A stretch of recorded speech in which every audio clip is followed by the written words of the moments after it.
Today, the Boulder, Colorado shooting suspect, what you won't hear on the mainstream media, and Democrats waste no time pushing gun control. We've got a lot coming up today, and it starts right now.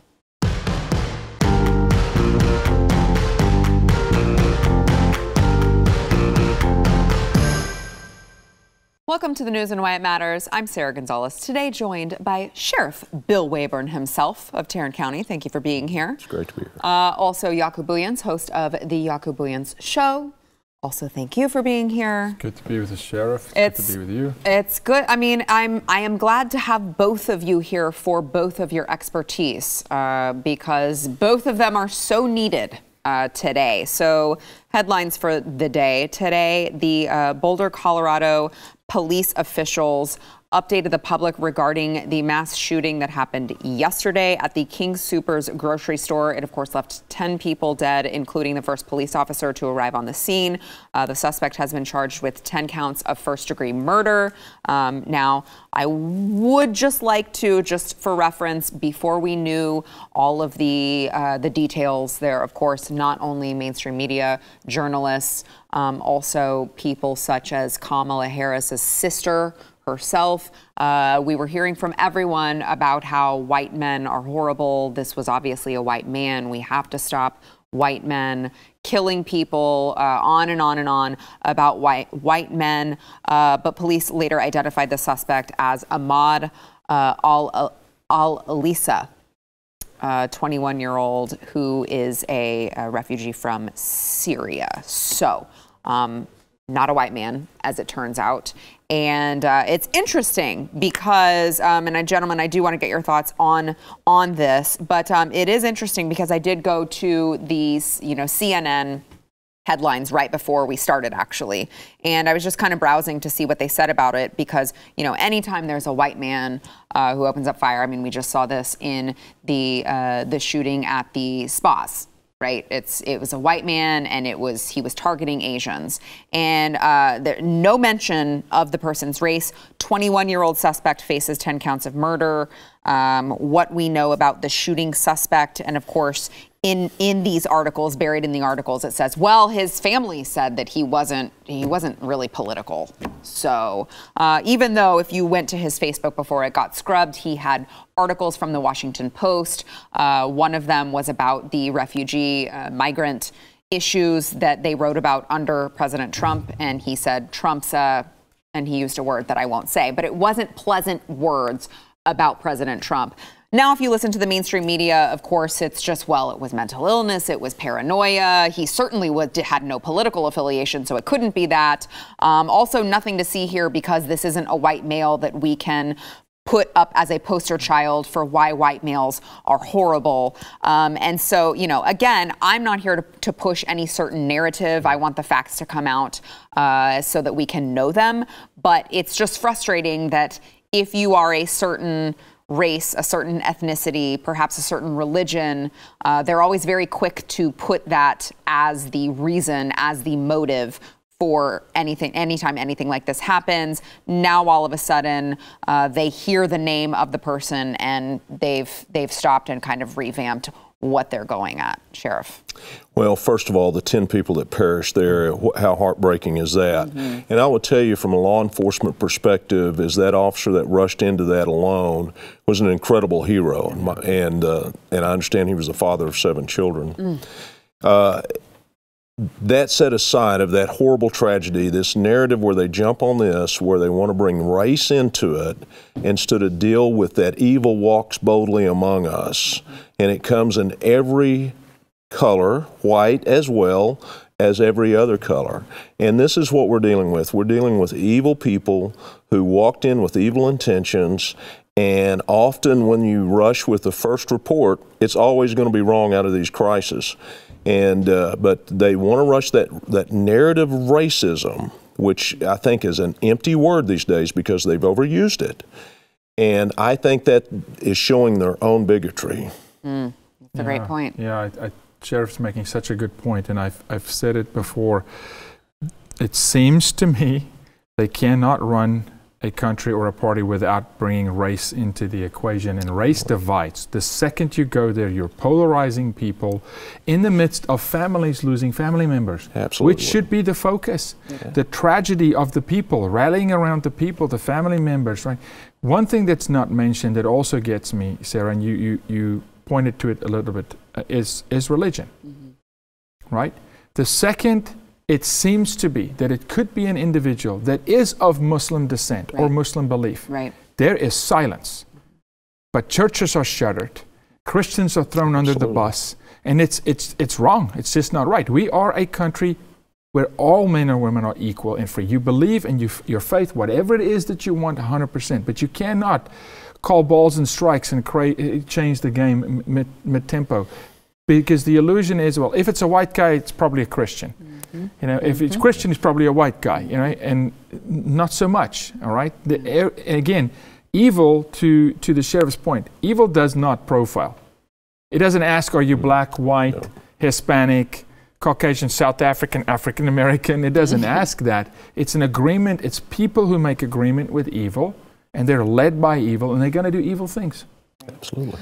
You know, it was interesting, too, because some of the people who were just sort of assuming that this was going to be a white male, because in their words, it's always a white male. One of the things that they pointed to was the fact that the suspect made it out alive, which to me is just a slap in the face, especially to the officer who lost his life, because they're basically, the insinuation there is, well, the police always kill the suspect if they're not white.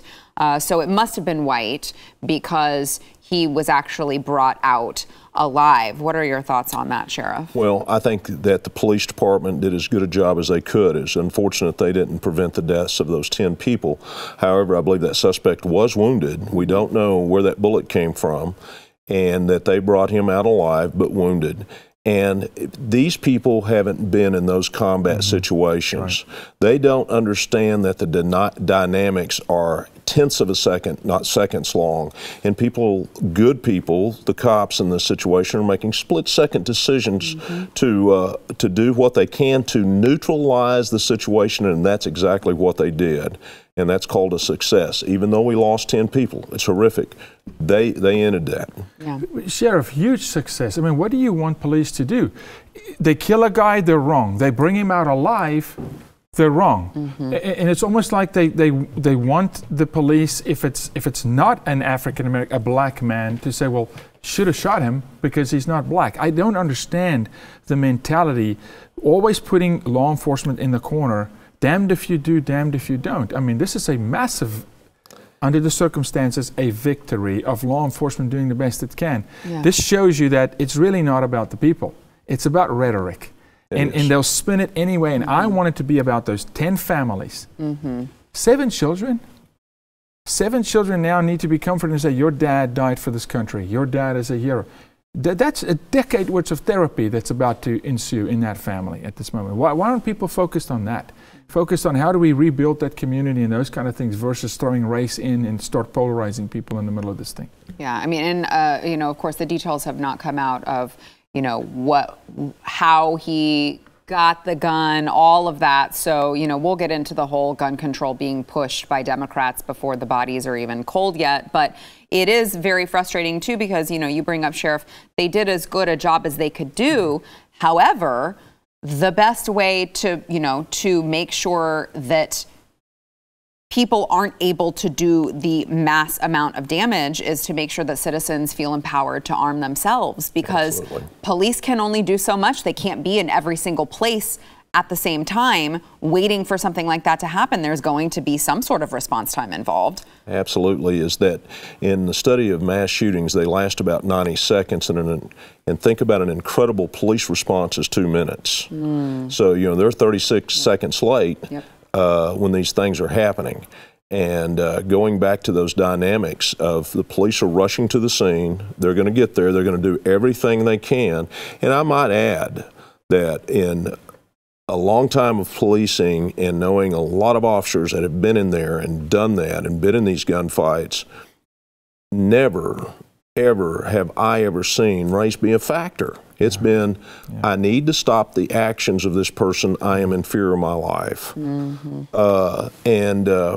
Just hitting on that once again, but 90 seconds and a 2-minute response time is incredible. In 90 seconds, it's over. Is that if you could get the public to understand one thing about your job, is that what it would be? That it's just until you've lived it, you have no idea what kind of decisions have to be made in such a split second that you just can't relate unless you've been there? I hate to put it in such a, that is the message, but I hate to say that and put it in that box. And what I would invite people to do is get with your local police departments or sheriff's department, go through that civilian police academy and let them put you in those dynamic situations, because every time that I've been involved in doing that with citizens, oh my goodness! You know, the eyes are opened on what we're dealing with. Yeah, I mean, Jaco, I know that you've worked a lot with law enforcement as well, and it's interesting. You know, it's very easy to be an armchair quarterback when you're sitting watching everything unfold, or when something doesn't happen the way that, you know, it would be ideal. It's very easy to say, well, they should have done this, they should have done that. Well, certainly they did this because they're racist, or they did that because, you know, they have some sort of different agenda. And it's like, no, you watch them and they're like, they'd like to get home to their families as well. Exactly. When we get to the decision matrix, the decision tree in a human being, psychology in 90 seconds, that guy's a human being. That officer, male or female, human being as well. They're making decisions. It is, I want to stay alive. I got to neutralize the situation, save the people here, probably a flash of my children. I mean, it's so many decisions in a split second. So to walk out of this situation like this is a huge victory. But to your point earlier, if citizens are able to assist police in any fashion, see something, say something, be armed, or assist, because it is 90 seconds. Think about 90 seconds. I mean, I waited 15 minutes for a coffee at Starbucks yesterday. It's 90 seconds. And we're asking, and you really think that man in that position goes, oh, he's black. Oh, he's white. That is absolute hogwash. There's no time even to think that. I mean, people don't even do well when there's a traffic jam. They can't even stay in their lane. I mean, so I love what the sheriff is saying. Let's get more public through, you know, community police programs and let them, there's reality and then there's narrative. And the reality here is it's like that. I hate to say it, but I feel like it says more about the person who is making that assumption about the police. It says more about them and their motives and their heart than it does about the police force themselves. You know what? Let's do something. Let's go ahead and take a break a little bit early, and then we can get into all of this gun control agenda that the Democrats are pushing, because I want to make sure we have enough time to do that. First, we want to thank our sponsor, Home Title Lock. If you have not heard of the crime of home title theft, consider yourself lucky, because that means that it has not happened to you yet. But just in case you were wondering, cybercrime is up 75%, and that is how home title theft happens, because cyber criminals go online where our homes, titles, and mortgages and all of that is kept. Everything's kept online. So they go online and they forge your signature on a quitclaim deed stating that you sold your home to them. And then at that point, they can take out loans on your home. They will leave you in debt. All of your retirement nest egg can be gone in a split second. You're not going to know until late payment notices arrive. Or better yet, you've got someone like knocking on the door. Hi, we're here to move in because we just bought your house. And you're like, no, you didn't. This is my house. Yeah, don't let that happen to you. Insurance does not cover this. Common identity theft programs do not cover this. Home Title Lock does. Home Title Lock will shut it down anytime they see anyone tampering with your home's title. You need to find out if you have already been a victim and don't know it yet before the damage is done. You can do that at HometitleLock.com. Use promo code RADIO for 30 free days of protection. That is promo code RADIO. Again, don't know why it's code radio. Realize this is not a radio program, but use the code, especially if you are one of the unlucky ones who finds out that this has happened to you. You're going to need the code. It is code radio at HometitleLock.com. That is HometitleLock.com. Back in a minute. So, of course, before details came out about this latest shooting that happened yesterday in Boulder, Democrats rushed to advance their gun control agenda. Chris Murphy from Connecticut said, "This is the moment to make our stand now. Today, our movement is stronger than the gun lobby. They are weak. We are potent." Finally, a president and a Congress that supports gun reform. No more Newtowns, no more Parklands, no more Boulders. Now we make our stand. And then one from our good friend of the program, Adam Schiff. As horrifying reports continue to emerge from Colorado, my heart is with the victims, their families, and the Boulder community. Once again, a gunman has turned a public space into a site of tragedy. We don't have to live in fear like this. We must pass common sense gun reforms. Shortly after that, President Biden gave a short speech during a press conference about gun control and an assault weapon ban. Here's what he had to say. While we're still waiting for more information regarding the shooter, his motive, the weapons he used, the guns, the magazines, the weapons, the modifications that apparently have taken place to those weapons that are involved here, I don't need to wait another minute, let alone an hour, to take common sense steps that will save the lives in the future, and to urge my colleagues in the House and Senate to act. We can ban assault weapons and high-capacity magazines in this country once again. I got that done when I was a senator. It passed. It was law for the longest time. And it brought down these mass killings. We should do it again. We can close the loopholes in our background check system, including the Charleston loophole. That's one of the best tools we have right now to prevent gun violence. Later, after Joe Biden made these remarks, his White House press secretary, Jen Psaki, also said that executive order was not off the table. She said, "We are considering a range of levers, including working through legislation, including executive action that has been under discussion and will continue to be under discussion," and that Joe Biden, as vice president under Barack Obama, was leading the effort on determining executive actions that could be taken on gun safety measures. And it was something that he was very passionate about.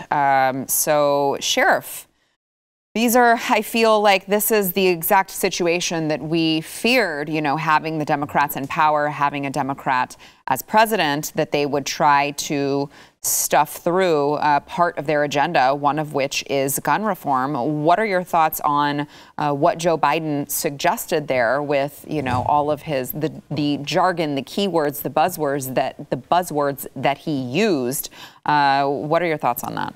Well, we knew this was coming. Mm-hmm. We knew it was coming. This election had consequences, and here they are. And they're wanting to take away guns. They're going to want to restrict them a great deal. We need to get ready to fight the good fight, and I'm talking about in court, right, and take it up and protect our Second Amendment in that general way. I think it is amazing to me that there will be probably 10,000 people murdered in the United States this year, and that's horrible. There will be 40,000 people out on our highways that are going to be killed, and speeding will be an element in every one of those, but we don't see them saying, okay, we need to lower the speed limit to 40 miles an hour so that we save all of these lives and try to control the object instead of the behavior of the people. And it's early on in the shooting in Colorado, but in 99% of the shootings that this occurred at, there will be red flags in this person's history. I'm not saying it is in this one, right, but generally it is. Mm-hmm. And we're going to see places where we were failed by possibly law enforcement and the judicial system. But yet they want to go after your rights and my rights because that we had evil show up in Colorado. Yeah. Sarah, have you been to Boulder recently? I have not. Okay. I was in Boulder. We pulled a 16-year-old out of a meth lab, okay, in Boulder, Colorado, right? There's body bags coming out of that city every week, right? Fentanyl overdose, yes, which is illegal. Fentanyl is illegal, but people are still dying from fentanyl, right? People are dying in that city at rates. I step over needles on the sidewalk. Yes, 10 lives lost. Many more because of a law they put in legalizing drugs in that city. So it's pretty hypocritical, right? And then if gun reform is really going to do the job, you know, What about Chicago? Can we talk Chicago? The strictest gun laws in this country? Most murders. Can we talk about that? So the notion that you're going to bring gun laws in and take the Second Amendment away, and the evil guy is not going to be able to find his way to find a gun, Sarah. It's not the good guy that's using the gun. They will find the guns from cartels that's coming across the border. Are you kidding me? Just like saying fentanyl is illegal, so now nobody's going to die from fentanyl anymore. That's right. But they're dying. It's ridiculous. This is an attack on the Second Amendment. This is not about guns or keeping people alive at all. This is about taking power from conservative people in this nation. This is about a dethroning of power in our country. I mean, it's hard to imagine that it's not. And of course, while they are trying to take guns out of American citizens' hands, they're also trying to defund the police in some places. Absolutely. So, I mean, it's hard to believe that that's not something that they are doing on purpose, one right after another, you know, in conjunction with one another. Because if you're telling us that our police cannot be empowered to step in and save us, and then you're telling us we can't save ourselves, you just want us to be sitting ducks? I mean, it's hard to imagine.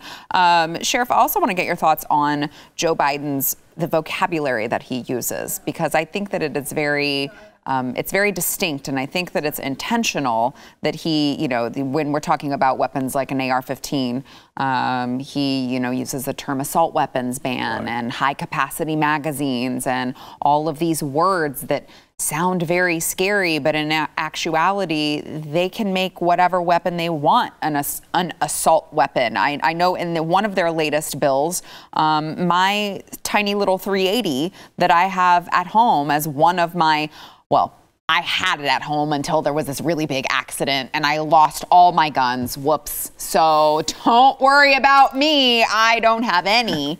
But the tiny little 380 that's used for home protection would have, I mean, it was on the list of assault weapons to ban because, of course, semi-automatic, I think that they take advantage of the people who don't know about guns, and it sounds scary. And so they get away with pushing it as the narrative. Exactly. And they need to look at history. In England in 1920, they started that slow pot boiling where they took these guns and then more guns, and all of a sudden the subjects were unarmed. Mm-hmm. And here we are in the 40s, they're facing an invasion from Germany, and who saved the day but the NRA? Yeah. They brought guns to the English continent.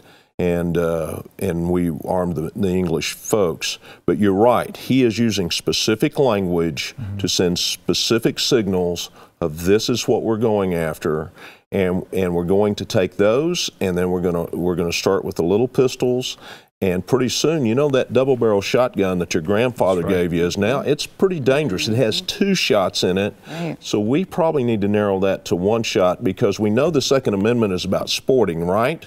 It's about shooting geese. Right, of course. And so I think that the narrative is very clear and their intentions are very clear, and they're coming after us. Jaco, if only, you know, people knew, as the sheriff alluded to, what the Second Amendment was actually written for. I think there are a lot of Americans who maybe need to go back and relook at the reason for that. Yeah, I'm sitting here and I really don't want to give you any more after what the sheriff just said because it can't be said better. That's mic drop. But I'll say this, as an immigrant, it's one of the things I appreciated most about this country is the right to bear arms, the right to protect my family, because in South Africa, you cannot shoot a guy in your house. He has to fire first. That's incredible. And let me tell you, doesn't work. No.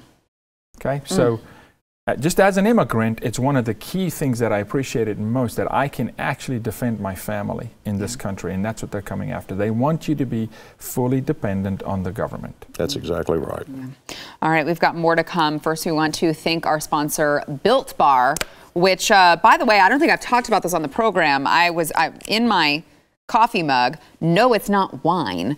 It's Built Boost, which I drink all the time. It's good for your immune system.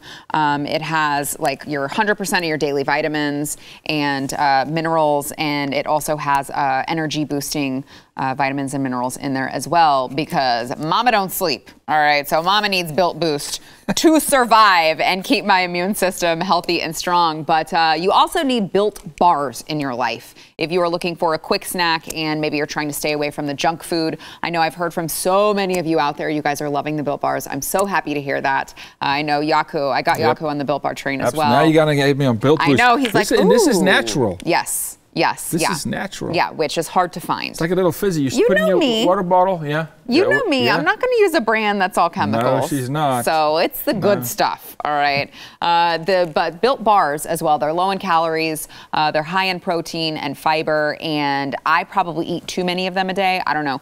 I haven't like gained weight from them. So I feel like I'm clear.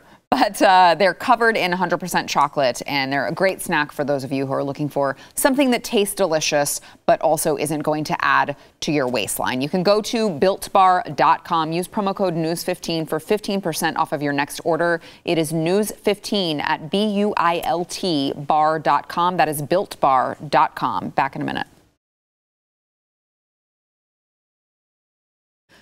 Before we move on, I do want to draw attention to another headline of the day, which kind of is a very good reminder of why having the Second Amendment is so important, why having the ability to protect yourself is so important. These are crazy times right now. Black Lives Matter protesters, I say protesters, they're not always just protesters, but Black Lives Matter in Rochester, New York, mobbed a Wegmans grocery store this afternoon, trapping about 100 customers inside. Here's a little bit of what that looked like.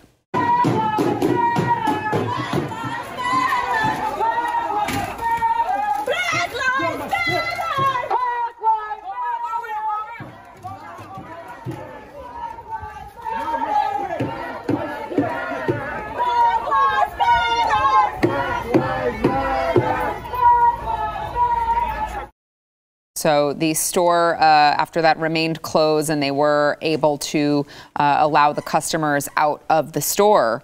But I mean, here's a tweet from Wegmans. Our East Avenue store in Rochester, New York, is currently closed due to protest activity taking place outside the store. No customers remain in the store at this time. The doors will remain closed. Our number one priority is the safety of our employees and customers. You know, I was told that Black Lives Matter and Antifa and all of these leftist radical organizations would settle down if we would just elect the right president. Here we see, apparently, they are not satisfied yet, Sheriff. Will they ever be satisfied? The answer is no. They'll never be satisfied. And how frightening it was for those folks in there trying to just shop in the afternoon. And obviously, I am such a First Amendment person. I love the First Amendment. I defend the First Amendment.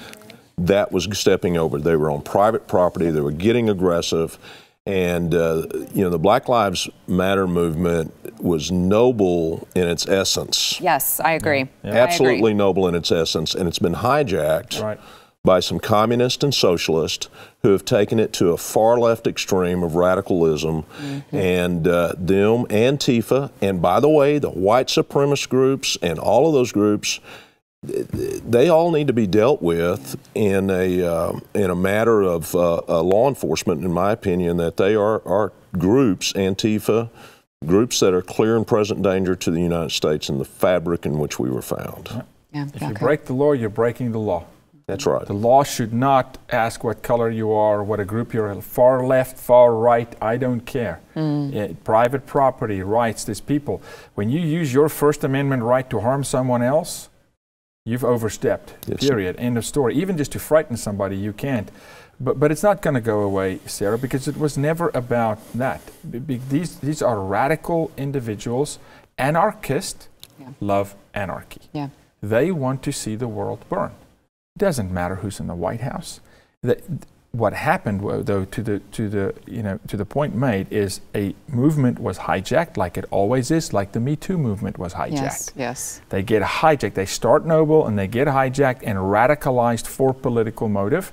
But we saw that the the factions of Black Lives Matter were complaining about the organization, saying, hey, you're not funneling money down to us. There's a disfranchisement there. There's no control. They've lost control over their movement, if you want to call it a movement today still. It's now just hoodlums organizing together and storming a Wegmans, you know, and just doing, it's anarchy, doing whatever they want.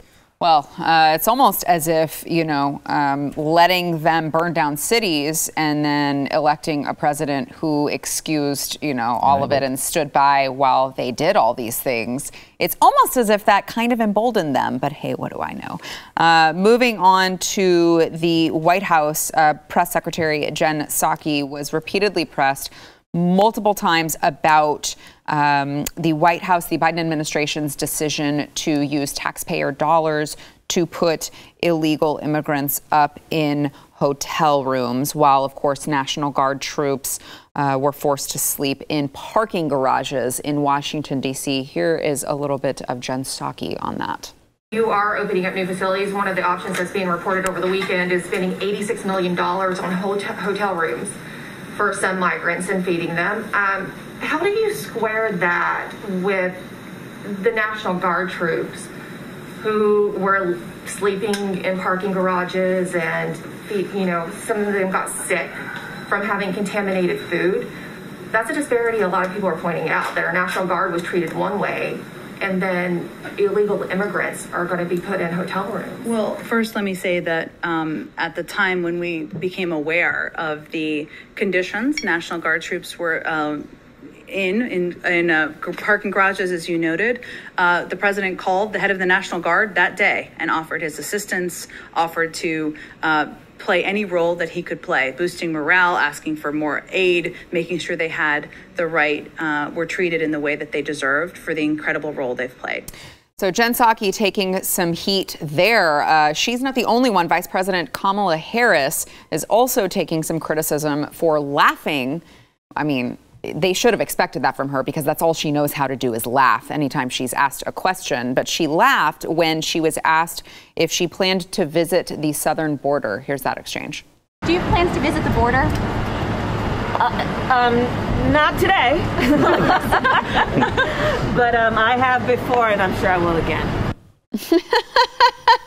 That's so funny. It's so funny. Except it's not. But of course, she was, where did she go? She was going to Florida, and she tweeted out, help is on the way. I'm like, what? It's magically going to fall out of the sky, right? And when they say they helped our troops, well, no, they didn't. Our troops were there for weeks in parking garages, sleeping on the concrete after. Well, how about the homeless population who, you know, are American citizens and still don't get that treatment from You know that whole notion, Sheriff, you treat your guests very well. These are not guests. These are illegal people in our country. You do not use the taxpayer dollar, $68 million, and you can't treat your troops right. It's appalling to me where the focus is. It's all politics. It's all virtue signaling. It's all about the vote, the next vote, building for 2024, the Hispanic vote. Hey, you remember? You remember we opened the gate for you. You could come in. Don't forget. Don't forget we put you in hotels. You know, but the American citizen, the man who's and woman who's literally offering their life up as a soldier, sleeps on concrete. Yeah, it's a travesty. It is a travesty. And when I was a GI, I slept on concrete. I slept in the dirt. We did all that. But here you had an operation that you got to have the opportunity to plan for just a couple of weeks. There was nobody in Washington. Nobody's been in Washington. Those hotels were available. They could have taken care of our people, and their priorities are kind of just messed up a little bit. You know, they do that, and then Kamala Harris, Vice President Harris's response. She was not prepared for a response. This tragedy that's going on at the border. You think about those kids that came over, and they are just commodities, and they continue to be commodities, and their lives are in shambles. And she goes, not today. I'm not going there today. She didn't have any compassion or any conviction on the border issues. Are those kids at all. Certainly not the compassion and conviction that we were led to believe that they had, she and all of the others in the Senate and in Congress when Donald Trump was president. Absolutely. At least he was trying to give the message, don't come because you will not be accepted in, which, I mean, Sheriff, I'm sure, you know, you have connections within the state of Texas. I'm feeling like there's a the vast majority of law enforcement on the border, Democrats included, are all saying, Biden, you got to stop this. You have to stop telling them that they can come. This is creating a huge problem for us. You're absolutely correct. It is a bipartisan effort. We've got to shut that border down. We've got to secure it. And now they're talking about somewhere in the neighborhood of 10,000 children that if they can't find somebody to put them with, then they'll want to go to our foster homes, which are incredibly overburdened already. And so he's breaking system after system after system. And somebody's going to have to step in with a little bit of leadership and figure out and do some unpopular things and clean that up. Or it's going to continue. And we're not in the busy months yet at the border. Jeez. Last word. Sarah, I'll just say he's quote unquote guaranteeing that these children will be placed in safe homes. We can't even guarantee an American-born foster child a safe home in this country. Not possible. Amen. Really, really sad. All right, we've got more to come. Back in a minute.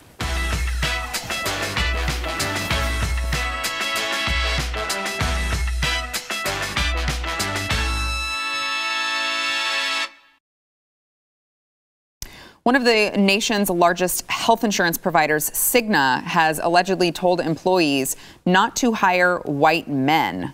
This is, of course, part of the company's broader critical race theory campaign. Yes, this is part of the same theory that they are teaching and trying to teach more and more in our public schools. This is according to an internal chat log. A hiring manager at Cigna dismissed a white candidate because he did not fulfill the company's diversity standards.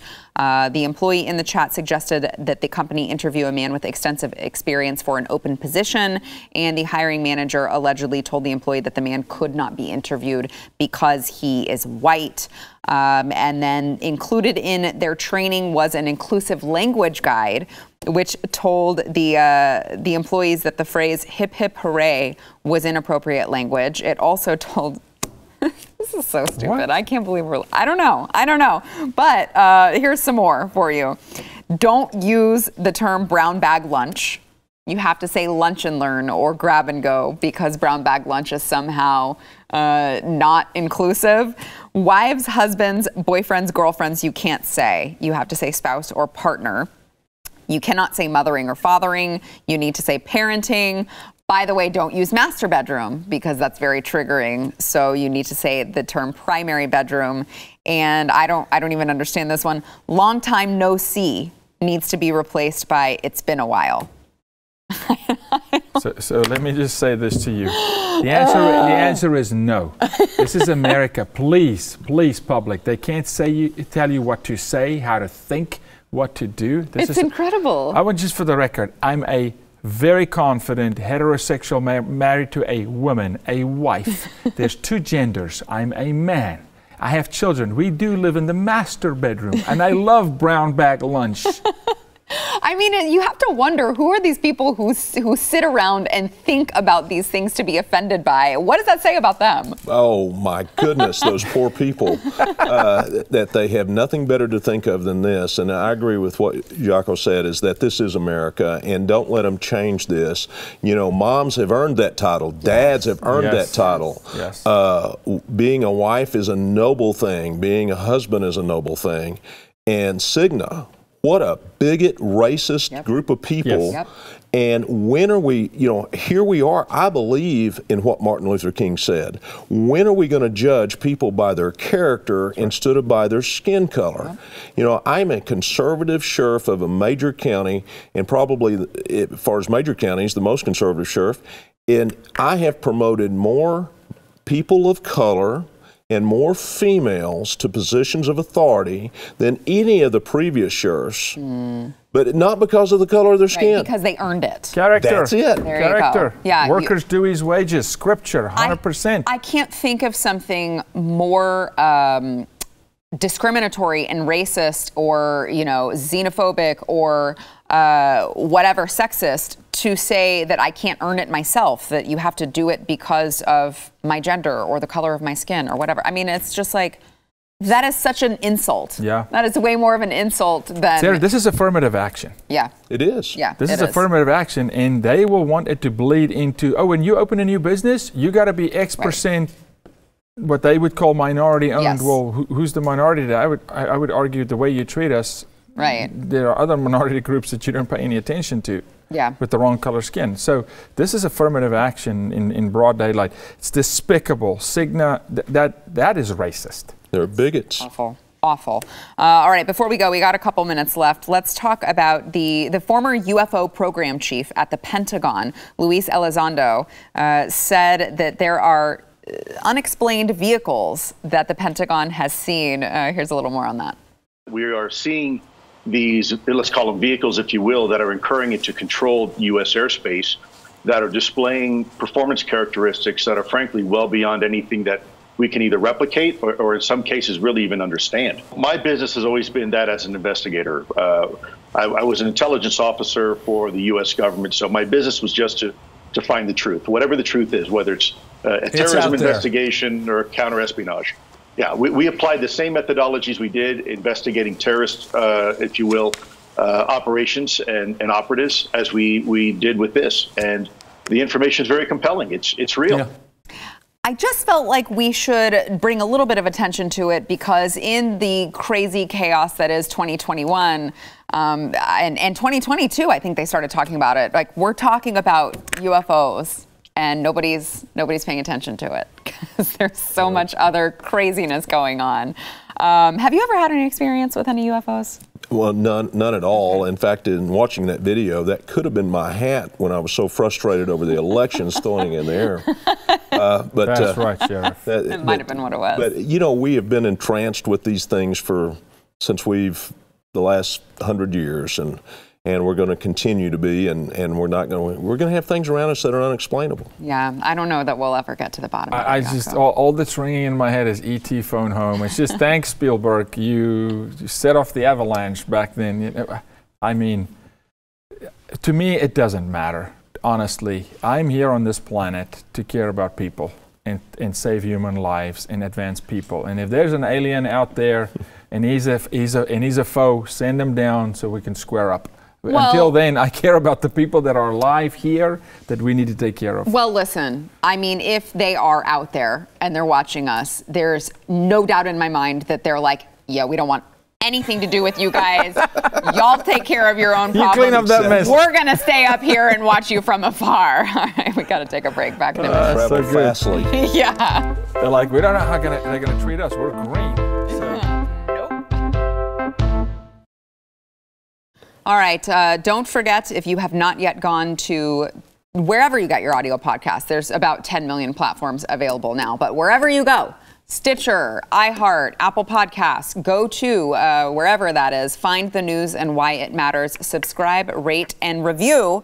That will help more people be able to find the program. Help us out with the algorithm, all right, is all we're asking. And if you give us give us a good review, give us a creative review, give us a funny review, whatever you'd like, and we may read your review live on air, unless, of course, you are derogatory about me, in which case I will firmly veto the review and you will not be read on air. All right, we've got one today from David Davidson. Yeah. David Davidson, great show, 5 stars. I love your show, telling the truth with a little humor. I listen to your podcast daily. I'm late to the party and am binging it, and I love every second of it. 10 out of 5 stars. I also love Built Bars. There you go. I love it. You guys, there are so many reviews that they have to bring up the Built Bars. Yeah, but you do such a good job selling Built Bars. Yes, you do. Well, I genuinely love the products that I endorse. So I feel like I'm glad that it comes across. I just hope Built Bar, you take care of Sarah. That's all I'm saying. I like a lifetime supply of Built Bar, although that's a lot because I do kind of live off of Built Bar. So that's like 3 meals a day just of Built Bar. But yes, make sure you get your reviews in. You may see them read live on air. And also don't forget, if you are not yet a subscriber of Blaze TV, if you appreciate the things that we do, if you believe in the things that we are doing here at Blaze TV, go subscribe. It's very cheap. It's very cheap when you consider what? You just said you were at Starbucks. You probably spent more at Starbucks on your cup of coffee Absolutely. than you could for a Blaze TV subscription.